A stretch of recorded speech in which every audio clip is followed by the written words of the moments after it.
Pernah nggak sih lo kepikiran, akhir-akhir ini banyak influencer yang ngomongin soal pekerjaan di Web3. Nah, pertanyaannya, kerja di Web3 itu gampang atau justru susah banget? Jawabannya memang relatif. Buat sebagian orang, kerja di Web3 itu terlihat mudah. Akses ke pekerjaan terbuka lebar, asal punya skill dan sedikit keberanian buat nyemplung. Tapi di sisi lain ada juga yang bilang gampang masuk, gampang juga keluar. Istilahnya kerja di Web3 itu kayak lingkaran atau cycle yang terus muter, kadang ada di atas, kadang juga ada di bawah gitu. Dari beberapa event offline Web3 maupun AMA yang pernah gua datengin, ada satu hal menarik. Ternyata kerja di Web3 itu erat banget hubungannya sama relasi. Sebagaimana Mas Fikri, salah satu ambasador dari proyek Sui, pernah bilang gini, kalau mau personal branding, jangan terlalu sibuk pamer ke publik luas, tapi fokuslah ke orang-orang proyek langsung. Karena kadang audiens umum nggak terlalu worth it. Sebaliknya, kalau kita langsung ke orang proyek, kita bisa nunjukin skill kita, bahkan nawarin apa yang bisa kita bantu. Dan hal itu terlihat lebih simpel, bukan? Nah, ini nunjukin kalau kerja di Web3 nggak melulu soal siapa yang paling jago coding atau siapa yang paling ngerti blockchain. Nah, kadang yang paling penting justru bagaimana lo bisa branding diri lo sendiri, apalagi di era sekarang. Apalagi banyak kita lihat kalau persaingan kerja itu semakin ketat gitu loh. Dan lo tahu nggak sih, jumlah pengangguran di Indonesia tahun 2025 ini masih di kisaran 7,28 juta orang. Itu angka yang besar banget. Dan kalau kita lihat grafiknya, memang ada tren penurunan dibanding tahun lalu. Tapi tetap aja jutaan orang belum punya pekerjaan. Jadi personal branding, relasi dan keaktifan di komunitas itu bisa jadi kunci untuk membuka pintu hal tersebut. Kalau kata Bang Don Carlito, personal branding itu harus berisik. Tapi berisik di sini bukan asal ngomong atau yapping yang nggak jelas. Berisik itu artinya lo konsisten nunjukin skill yang lo punya. Misalnya lo bisa desain, ya posting hasil desain. Lo bisa nulis, ya sering-sering bikin artikel atau tweet di Twitter. Intinya bikin orang, terutama orang project, paham bahwa lo punya sesuatu yang bisa bantu mereka gitu. Nah, ngomongin soal skill, ada insight menarik dari Kak Nia. Dia cerita kalau awalnya belajar ekosistem kripto lewat Airdrop Hunter. Nah, jadi buat kalian yang belum tahu apa itu airdrop, jadi airdrop itu kayak pembagian token gratis dari project kripto buat orang-orang yang mau nyobain ekosistem mereka. Dari situ Kak Nia belajar banyak hal, termasuk gimana cara project jalan, gimana komunitas dibangun, sampai gimana mereka tes loyalitas user. Memang hasilnya nggak selalu ada, kadang nggak dapat apa-apa.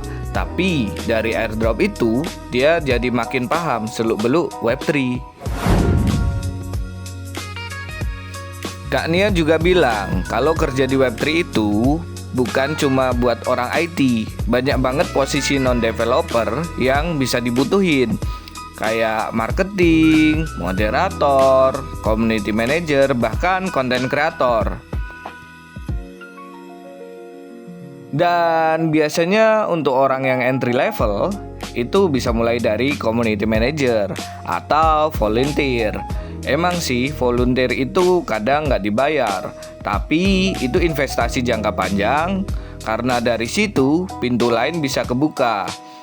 Seperti jadi ambasador, masuk tim indie project, atau bahkan ditawarin role yang lebih gede gitu. Nah, Mas Hari juga ngasih perspektif menarik. Menurut dia, kerja di Web3 itu bisa banget loh double job, bahkan triple job. Artinya lo bisa megang beberapa project sekaligus. Satu jadi content writer, satu jadi moderator, terus mungkin di project lain lo bisa jadi social media manager. Dan uniknya itu sah-sah saja, Karena di dunia Web3 emang fleksibel dan lebih mudah.